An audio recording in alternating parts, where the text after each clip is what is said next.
Ugh, come on, please. Oh? What the world?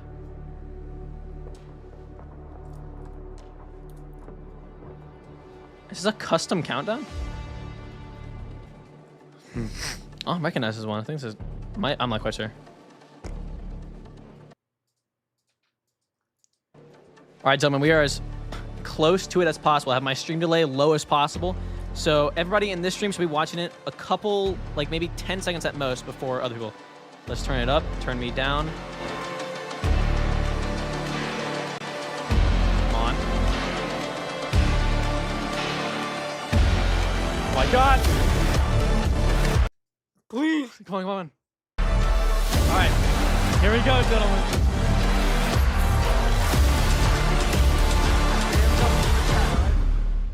Let's go, baby. All right. Today, in the arena of death, we'll witness two colossal flying titans engage in a bloody battle that will determine who is the ruler of the skies. On one end, a titan with a literal thirst for blood, the force of darkness made flesh, a monster armed with hellish weapons destined to inflict nothing else but pain, Titanus Camazotz. Let's go. On the other end, the angriest bird of all time, the monster known for its supersonic speeds, wild abilities, and an unpredictable nature, Titanus Rodan. Today in the analysis platform, we will analyze all battle attributes one by one, laying bare all their strengths, weaknesses, weapons, compiling all this data in a real simulator that will reveal which of these titans will live and who deserves to die. This is Fire versus Darkness, Predator versus Predator, Rodan versus Titanus Camazotz. Let's go, baby. To generate an accurate battle simulation, we first must take into account both of these titans' corporal attributes and, more importantly, size. By looking at a 3D scan of both of these titans, we see that they differ greatly in terms of wingspan.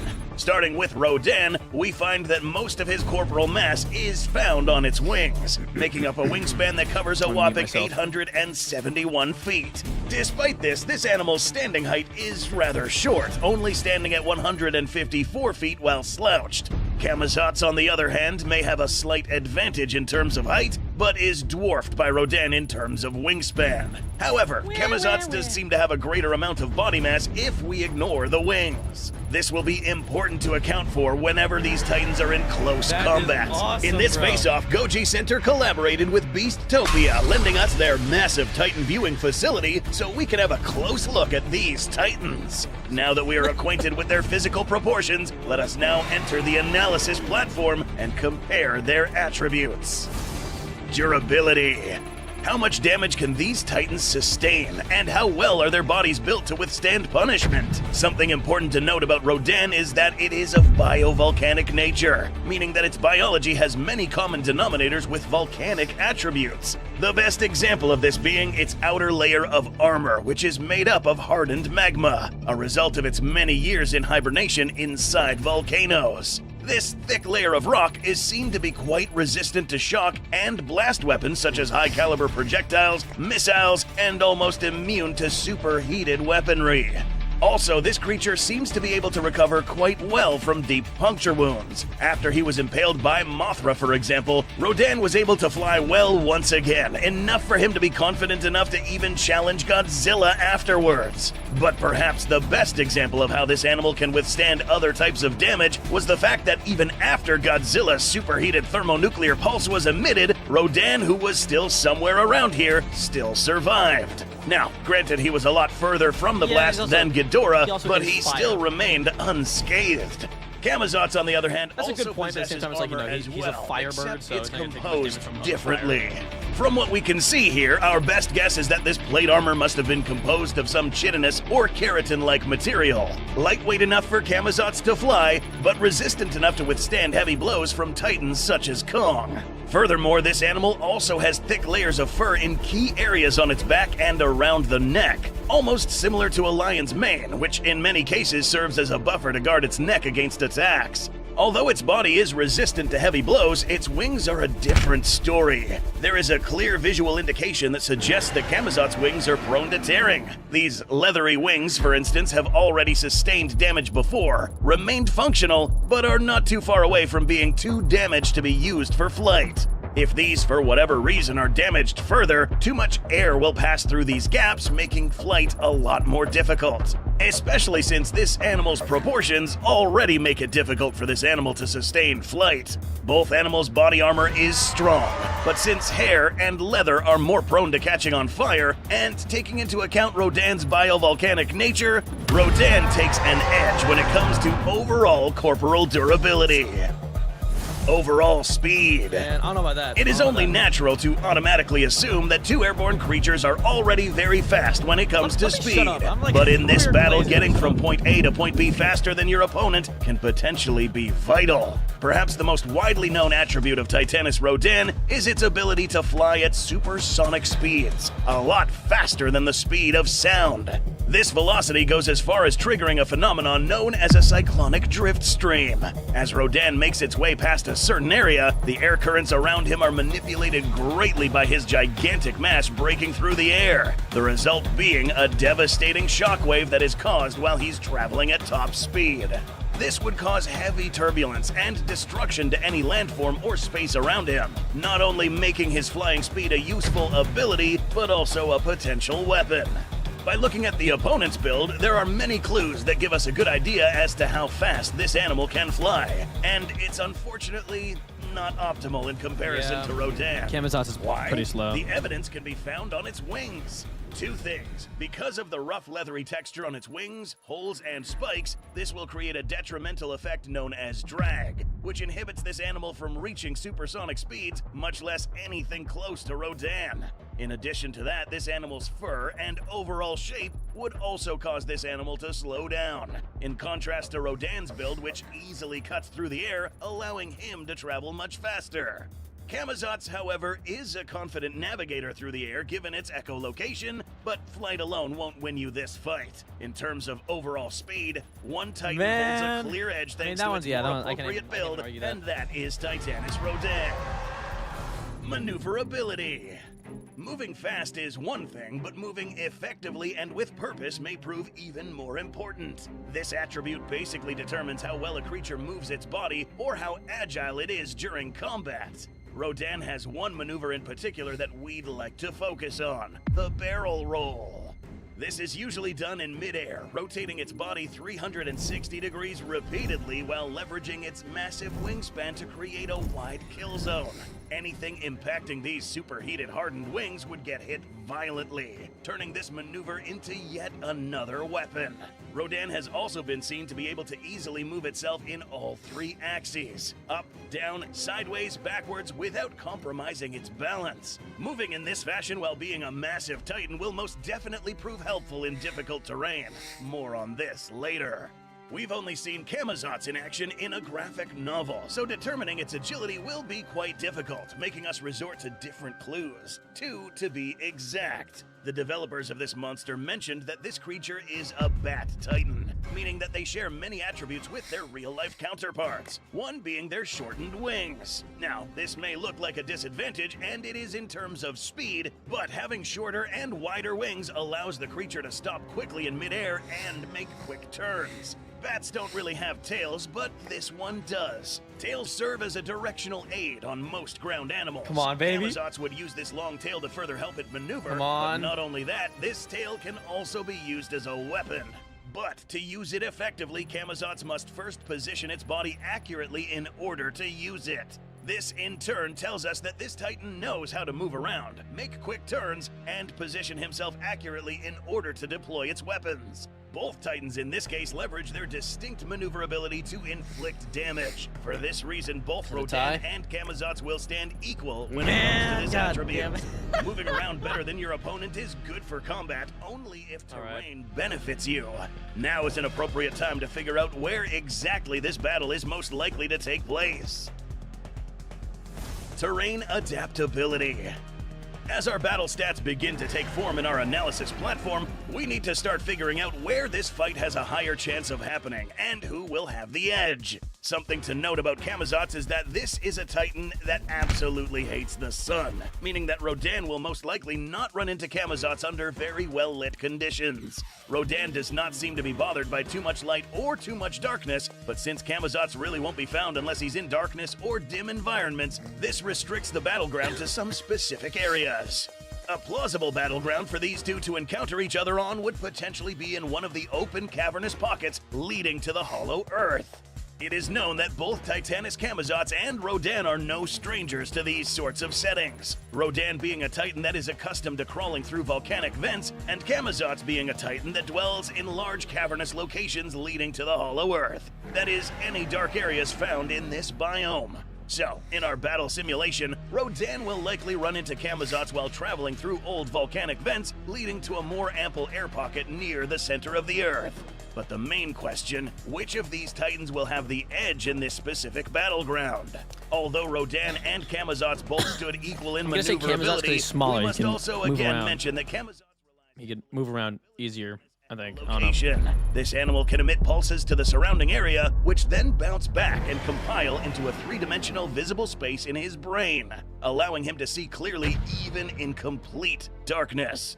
Also, it is no coincidence that this guy has shorter wings. Having a smaller wingspan will allow it to move more freely in certain tight spaces, which is useful since these wings are considerably less durable than Rodan and will do a better job at avoiding obstacles that could further damage its wings. Let's go. Because these two Titans will have a higher chance of encountering each other in this location, and because Camazotz is well adapted for this sort of terrain, Titanus Camazotz will now snatch a critical edge. Let's go, baby. Terrain. Stamina. This category will determine who can stay in this fight for a longer time, and who would be most likely to tire quickly. Beginning with Titanus Rodan, in King of the Monsters, we were able to take note of the fact that Rodan was pretty much airborne throughout the majority of the film, at least while he was on screen. Beginning from when he took off from the volcano, and only down while he was either defeated or bowing to another kaiju. Within a short span of time, Rodan took off from Isla Damara straight to Washington, D.C., where he and Ghidorah took on the U.S. military. After Madison Russell activated the Orca in Boston, Ghidorah let Rodan hold it down while he left and took care of the Orca situation.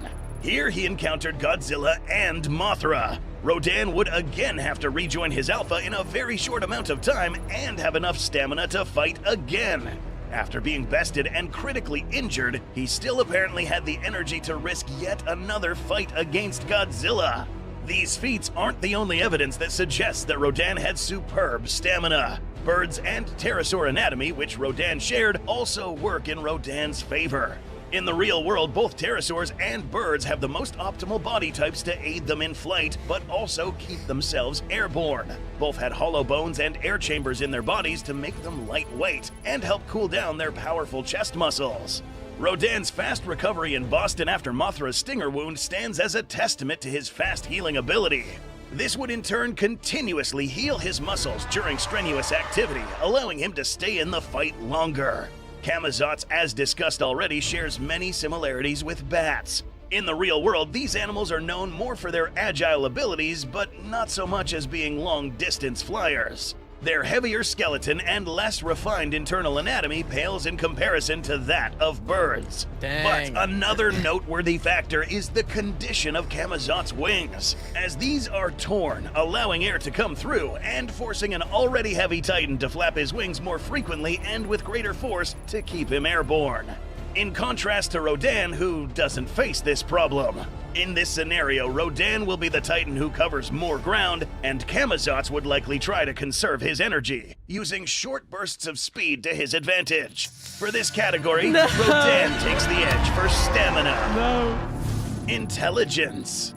Here's where things get a little more interesting. And to better understand the intelligence of these creatures, we'll have to study some of their real-life counterparts or those used in reference when creating these Titans. Beginning with Rodan, we know that he's a shrewd Titan with a tendency to be a little reckless. However, we must mention that this guy shares many characteristics with birds of prey. In the real world, these are ranked among the most intelligent creatures in the world, problem solvers, and with the cognitive ability to learn and put certain pieces of evidence together. But can it handle keeping his mental composure? Well, unfortunately, this guy has made it difficult for us to say he can. In the past, we have witnessed Rodan make rather dumb or rash decisions, such as putting himself at risk in exchange for an opportunity to attack. Rodan's kind of an idiot. We witnessed Rodan recklessly face Ghidorah, resorting to a head-on attack against a considerably much larger Titan. Another example was when he tried to take out Mothra's head in an attempt to humiliate the female alpha and missed repeatedly instead of hitting the larger chest area. In both instances, we see Rodan get bested in what would best be described as avoidable situations. Had it not been for its durability, this animal would have potentially been critically injured or even killed for its recklessness. To his merit, however, this can also be interpreted as fearlessness. Even against larger odds, Rodan wouldn't hesitate to attack, making this creature an intimidating foe. But is it enough to intimidate this thing? Apart from being scary looking, this animal proves to be a rather intelligent foe, not just on combat level, but also strategic. Let us remind you that this guy would also command these smaller creatures to do his bidding, using them as a distraction or deterrent against smaller jets so that he may focus on the main threat. In the real world, bats are said to be almost as intelligent as dolphins, can recognize familiar faces, and come up with unique strategies to effectively catch prey and have very good memory. Similarly, Camazotz was seen to successfully best Kong by disabling his limbs during combat, which were his strongest weapons. And finding out that throwing this guy to the ground repeatedly would further weaken him at a faster rate. Later on in this episode, you'll find out that his large array of weapons will require a very smart brain to multitask and use these all at once. Both of these are very smart creatures that know how to use their weapons to maximum effectiveness. But Camazotz got it, bro. But Rodan's inability to think critically lowers the he's an idiot. I'm gonna be real. His overall intelligence, resulting in a very tight difference and a close edge for Titanus Camazotz. Let's go. Let's see if they're like auxiliary weaponry. Apart from this Titan's beak, which we will discuss in the next section, Titanus Rodan possesses a Godzilla fans and their favorite kaiju to get every single category. Very robust set of talons armed with very sharp claws. 3 forward-facing and an opposable claw securing a strong grip. Real-world birds of prey rely on these to not only hold on to prey, but to pierce certain muscle groups that allow the prey to fight back. But one thing to take note of is that these weapons become a lot more lethal if they are mounted on a creature that can fly at supersonic speeds. Meaning that all of this force would then be projected onto these small tips, making this impact a lot more lethal. In addition to these talons, we see that Rodan is also equipped with claws on his wings. These are mostly used for grappling against an opponent in midair, making it easier for this Titan to accommodate itself to then proceed using its beak. On the other hand, we see that Camazotz is equipped with similar weaponry. Now, at first glance, it is obvious that attacking Camazotz's spiked body would be a daunting task, and with good reason, given that this Titan's wings behave as a melee weapon. Any contact made by these spikes would potentially wound any Titan that flies too close to these. Its talons are also similar to Rodan's, allowing him to grip tight into an enemy as heavy as Kong and proceed to lift him up. So, apart from being dangerous, Camazotz also possesses an incredible amount of strength. Let's go. This doesn't end here. Continuing on to the posterior area of this Titan, we find this, a long, spiked tail. Earlier on, we discussed that this weapon was used for maneuverability, but it can also be used as a whip of sorts. This prehensile tool is able to quickly grab an opponent's limbs, neck, or weapons and turn their strength into a weakness. Not to mention that Camazotz will deploy this weapon when the opponent least expects it. Since Rodan won't know this tail is prehensile until it's used against him, in this category, the Vampire Titan's larger array of close-ranged weapons and the deceptive use of this tail will give Titanus Camazotz a critical edge in auxiliary weapons. What are the points right now? Bite effectiveness. It's Moving tied. up to these Titans' heads, we find that they differ greatly in anatomy and in the way they are used in combat. Immediately, we notice that Rodan does not have any teeth, but rather serrated edges, which aid in the cutting of Titan flesh. But in order for flesh to make it to this posterior part of the mouth, the meat needs to get ripped first. How? Well, it just so happens that Rodan's beak is very similar to that of modern birds of prey. Instead of taking a bite, these animals raise their heads and violently peck down, leveraging these sharp tips which pierce the victim. Once enough meat is caught in this hook, they rip upwards. Rodan uses similar maneuvers when it comes to attacking, pecking violently at Ghidorah's chest, or this futile attempt to gross. decapitate Oh my God. Mothra. This pecking maneuver allows all the impact force to be concentrated here, which will help in piercing hard, flat surface areas. Camazotz jaws are equipped with a few but deadly long, sharp teeth. But apart from that, we must notice that this squared wide jaw possessed by this kaiju hints that this bite is really strong. That's what I was thinking. I wasn't entirely sure. Just Just looking at it, it looks like it'd be a stronger bite. And we have some serious piercing power. This gets more lethal by the simple fact that Camazotz can open its mouth pretty wide, meaning that it can in fact take out a huge chunk of flesh. Sharp, pointy teeth and a spear-like beak are both more than enough to pierce through armor. Oh my God. Both of these titans are equipped with some sort of defense against these strong bites. On one end, Rodan's biovolcanic anatomy may come in handy once again, once the exposed gums of Camazotz make contact with his fiery flesh. Still potentially piercing, but not for long. Rodan, on the other end, may end up trying to bite through this thick fur. As mentioned already, this thick fur may serve as a sort of cushion, slowing down a rapidly approaching sharp beak and mitigating its damage. Camazotz does have other vulnerable areas around its body. The Sonic Roar! The chest, Please! which is covered by this armor, but targeting these areas would force Rodan to be in a vulnerable position. Although both of these methods differ in methodology, both are effective against their respective opponents if used correctly, and both methods are similarly deterred, settling this as another draw for both effectiveness. Special abilities. Oh, easily. These titans will unleash Rodan forces can that will make literally volcanoes make the explode and has battleground fireballs. That's it. tremble. It is said that Rodan's biology triggers a phenomenon known as volcanoagrikinesis, meaning that as Rodan flies real close to volcanic formations, these would then erupt.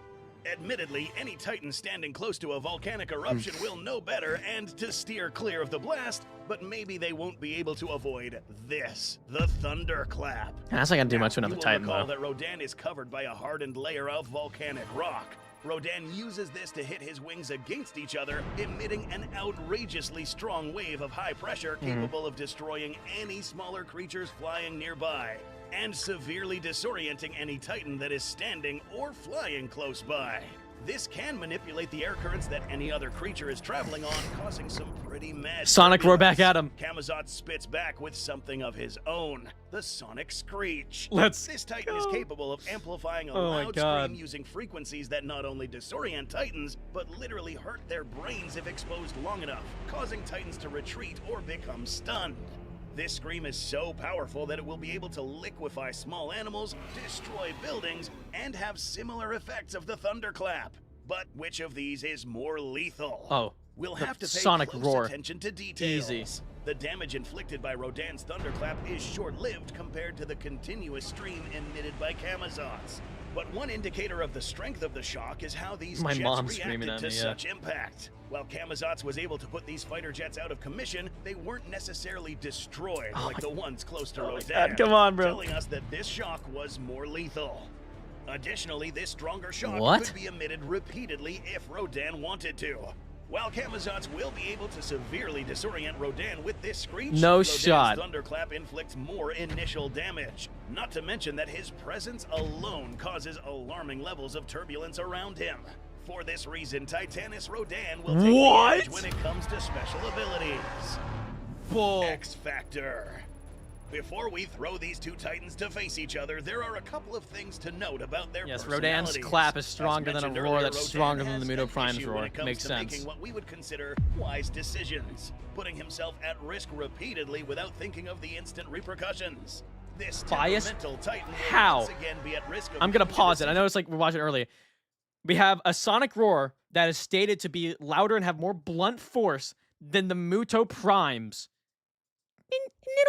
Little wing clap. That could cost it its life. Camazotz, on the other hand, is a titan. The others, I'll admit, I've been biased towards it, right? It's like, oh, dude, really, that's tight. But this, no. The roar is much stronger than the clap. Making him look a bit vulnerable at first, but against a titan who tends to underestimate don't say L Gojicenter. It's still an amazing video, but I disagree on that point. A reserved approach to combat could also cost it its life. In this particular scenario, and for the sake of fairness, Camazotz will not be provided with his army of smaller minions. Aww. This will in turn allow Camazotz to focus fully on his opponent. See, even though during they're combat, nerfing him. he seems to be a pretty good multitasker. They're Today, nerfing Rodan him. will only worry about Camazotz, which frankly is enough trouble already. It is now time to determine which of these titans will win in a fight to the death. Come on. Rodan, with its incredibly wide build and strong character, wins the edge in resistance, speed, stamina, and special abilities. Bro, they literally just nerfed Camazotz, the other guy, so the guy has a Vampire chance. Titan wins 3 important dashes in terrain, intelligence, and melee weaponry. Both of these titans are equal when it comes to maneuverability and bite effectiveness. All right. This fight will take place in the deep cavernous pockets leading into the hollow earth. In this scenario, Rodan is So Rodan's gonna win. Every time they've had someone win more points, they've had them win. In order to get to it, he must fly through Camazotz territory. For better visibility for your viewing, the light in this rather dark environment suitable for Camazotz will be adjusted for an improved spectator experience. It is now time to fire this simulation. The combatants are ready. Coming up, Titanus Camazotz versus Titanus Rodan. I'm gonna mute for this. Here we go.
What?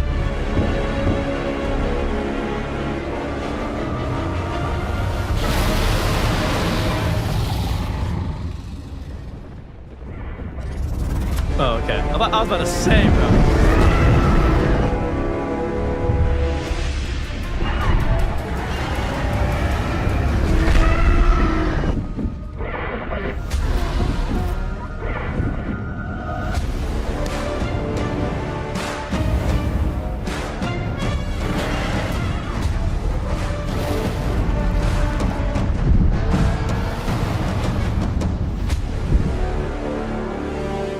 Why is he not Sonic roaring, bro? Roar in his face!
As seen in this battle simulation, it is none other than Titanus Rodan who managed to survive this fight. After taking a look at the battle results, we find that flying speed and durability were the determining attributes that granted Rodan but I'm not gonna victory be in some this sore loser. face-off. During this, both Titans were able to inflict damage to each other. Camazotz, however, was the one inflicting more hits because of his higher number of weapons at his disposal, except Rodan was able to live through all of this because of its endurance and armor. And even going as far as injuring Camazotz thanks to its biovolcanic nature. But the most important attribute here was speed. A literal flying volcano traveling at twice the speed of sound would inflict nothing other than a fatal impact using the tips of these weapons. Additionally, it was his streamlined shape that allowed it to cut through any resistance emitted by Camazotz's screech. This was in fact a very difficult fight for Rodan, but in the end it was the fire demon who prevailed. It will take something special to defeat the flying magma beast. Special thanks to our team of researchers, animators, and artists that helped bring this episode to life. If you want to support the channel, know who will fight next, and get in on some cool behind the scenes, please join our YouTube memberships. For more info on these videos, go visit Gojicenter.com to view fun follow-up info on these fights. Dang. Great video. Great video. Again, I disagree just because Camazotz is smart. He if he saw the instant he sees that his beam, not his beam, roar did something, he would just spam that. But GG's. I mean, I don't know if I said on stream, but I said like in Discord calls, Jesus Christ. I see an outcome for either, but GG's. A great video. Oh. Yeah, I mean, he did kind of get. I'm gonna be real. Let's look at it like this. Hold on, let me turn me up because I can barely hear myself. All right, let's look at it like this. Got pummeled in the face over and over by Kong, whose punches have a magnitude of 4.2 earthquake. Of a 4.2 earthquake. GG's is taking it hard. Nah, it's whatever. It's whatever. You know, it's still a sick video. And, you know, that gives anyone else an opportunity to make their own, be like, this is why I disagree. And I think, you know, debates shouldn't have an answer to them, regardless. You know, I mean, as much as I'm over here like, Camazotz, you know, debates shouldn't have an answer, because then, you know, it's one less thing to talk about in a community. But GG's. Where's strength factor? I actually don't know if they went up. Did they? They did, right? With the Kong thing. He lifted Kong. But, I mean, they low-key did nerf him. They got rid of his Hellswarm. So if he would, and it's like, oh, well, the reason it was like, oh, it's a nerf to Camazotz. It's like, not really. If he's just like, all right, guys, go attack him, and then he just focuses on the rest, you know. But is what it is. Is what it is.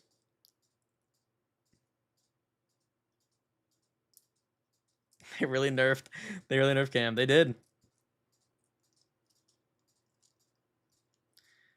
Barugon versus Kong 2021. Kong, what? What's Barugon gonna do? He's gonna freeze him some? Don't say L Gojicenter. Can we time out? Here, Turtle. Can you time out people who say that? Any mods? There's no reason to be, you know, actually thinking that, like, you know, be that mad over it. Doug versus Kurloff. Probably Doug. But it's a shame. Downplaying Cammy. I don't think he went out of his way trying to downplay him. That's a lot of things. People are like, oh, you're downplaying this guy. To, you know, whether it's me, you know, Gojicenter, really anyone who does versus stuff. It's just not everybody knows every single niche bit of information on a kaiju. So you know, they might just not know the fact that, you know, his roar is stronger than Muto Prime's, or, you know, Kong's punches equal a 4.2 magnitude earthquake, and he took those and survived. But is what it is. Regardless, I still say Camazotz, high diff. Rodan's just too dumb to really do much. But GMK versus -1. GMK. Warbats win. Yeah, dude. For sure. The guys who got, you know, stabbed by a rock. Makes sense. Warbat versus Drowned Viper. I do have an idea for a Warbat video. I also don't know if Dangerville knows Camazotz fought and survived against Godzilla, which is a feat of its own. Let's see if I've got any. Jacob says, hello to everyone. Stay... what? Stay hard, everyone. Huh? But Camazotz fought Godzilla. Yes, in a hold on, I can pull it up. Somewhere in here. Jesus. Hey everybody, this is King Kong 100, and today I have the absolute honor of having a chat with Marie Anello. It's somewhere in here, in that stream. But Marie says the reason Camazotz has one of his horns broken off is because he fought Godzilla in the past. So I don't know why it sounded like a anyway. Monkey. Camazotz versus 3 Mamutos. Probably Cam. Stronger, faster. The Sonic Roar would immediately probably kill him. To be fair, it's Camazotz versus Rodan, not Camazotz and his swarm. But the thing is, that's one of his abilities, you know? Like, if it was like, you know, like Kong and Shimo, right? Those are 2 different Titans. His ability is he has his own, it's kind of like the Murderfish Genitor, you know? How it has the Murder Fish as its, like, army. As, you know, it's a part of him. Storm gets 1 shot. Turtle. Bro.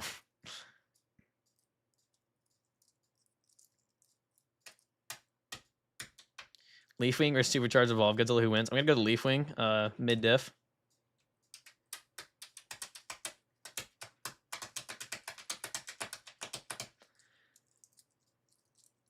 But.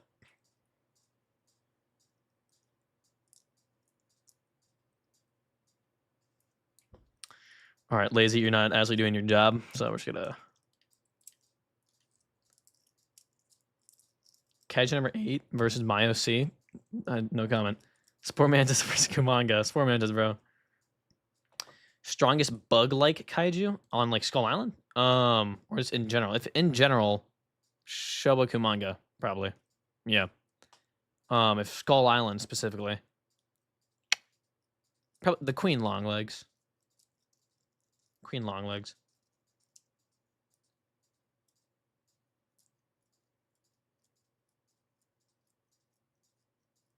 The incident's over, everyone's like, all right, here's my question for you. We don't know anything about Yamato no Orochi, at least the Monsterverse version, so no comment. But, let's see. Yeah, I mean, I might make a video on this subject eventually, because that'd just be a sick piece of art to have. But, no, it's always tough, because now, I'm, like, if I make my video, I'd have to really put in a lot of proof on why Camazotz, right? And the issue is, look, here, if I open up Indom versus Skullcrawler tomorrow. I'm aware. I'm like 3 years late. And let's just load them all in. Hold up. Load in all the comments.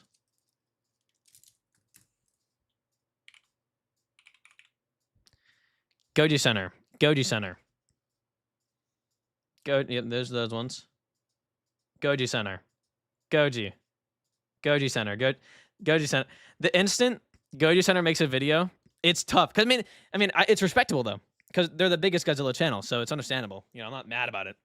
You know, Gojicenter's an awesome dude. Been able to work with him a couple times, but I've seen Ultra. Oh, right, the new Ultraman movie. I have not seen that yet. I have a lot of things I need to catch up on. Godzilla vs. hydraulic press. Probably hydraulic press because it's real.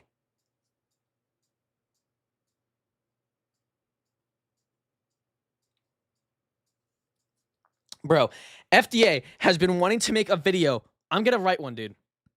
He's been like, I'm gonna make a short on the Queen Longlegs, and I haven't been wanting to because I don't want to steal it from him. But it's been like 2 months. I'm gonna write one tonight. I'm gonna try and get a video up. I'm gonna enter him in a minute and finish editing a video, a short, and get it up.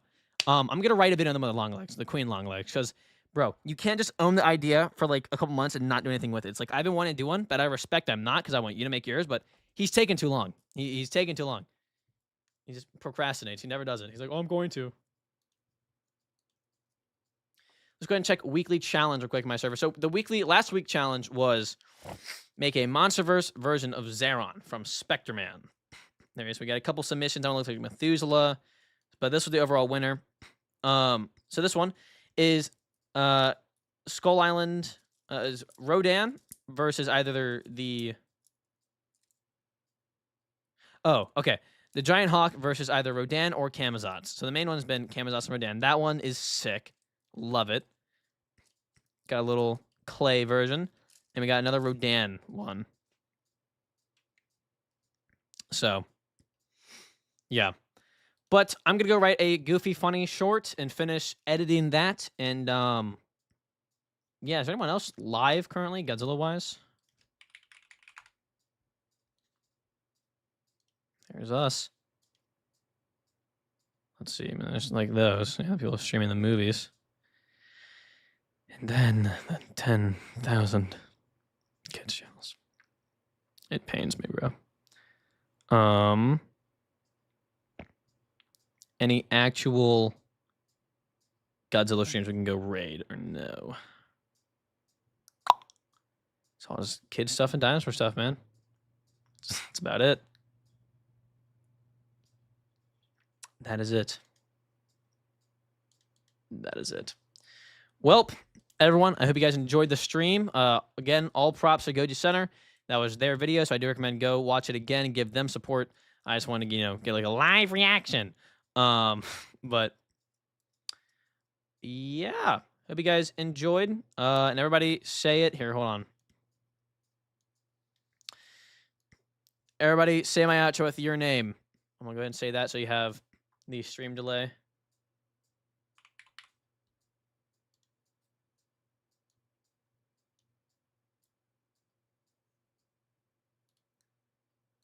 Let me.